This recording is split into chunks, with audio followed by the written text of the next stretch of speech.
এবার তিপ্রামথা দলের সুপ্রিমো প্রদ্যুৎ কিশোর দেববর্মা দলীয় কর্মী সভায় বলাই যেতে পারে পাহাড়ের রাজনৈতিক ক্ষমতায় শক্তি পাচ্ছে প্রদ্যুৎ কিশোর দেববর্মার রাজনৈতিক দল।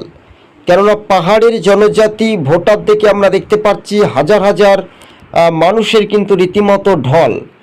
অনিমেষ দেববর্মা মঞ্চে উপস্থিত রয়েছেন এবং তিপ্রামথা দলের সুপ্রিমো মহারাজা প্রদ্যুৎ কিশোর দেববর্মা। আগামী এডিসি ভিলেজ নির্বাচনের প্রাক্কালেও যদি আমরা দেখি তাহলে ক্ষমতা কি সরাসরি দখলে মহারাজার দখলে যাবে কি, এটাই শুধু দেখার একটা বিষয়। তবে এবার রাজ্য রাজনীতিতে একটা নতুন উদ্যোগ, আর এই উদ্যোগকেই জনজাতি ভোটারদের ব্যাপক উদ্দীপনায় সাড়া শব্দ।